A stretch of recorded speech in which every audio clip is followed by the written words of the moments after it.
So let's turn our Bibles over to the book of Genesis and start in Genesis chapter 1, verse 1 and 2.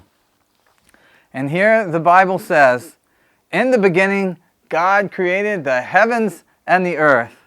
Now the earth was formless and empty. Darkness was over the surface of the deep, and the Spirit of God was hovering over the waters." You know, this is one of the most natural questions that most of us will ever ask. We just look around us and we see this amazing sky. We see the forests and the trees, the streams, the rivers, the oceans, the beaches, the green pastures, all of the animals. The birds are flying over, and some of us have bird feeders and they come and eat there. We have our pets that we love, and we have one another. And we're just asking the question, where did all this come from? And that's a very good question, isn't it?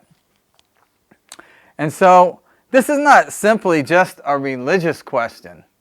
All kinds of people pursue the answer of this question.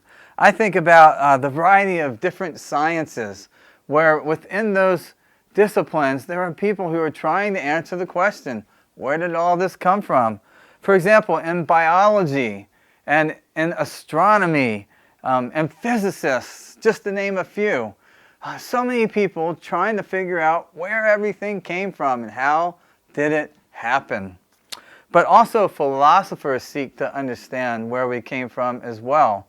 And you know, artists and musicians and songwriters and poets consider this idea, where did everybody come from? Where did all this come from? And so it really is a great question. And the very first verse in the book of Genesis lets us know. It establishes this major theme of the Bible, which is that God is the origin of the universe. You know, and maybe a more simple way of saying that is, everything that we see and don't see comes from God.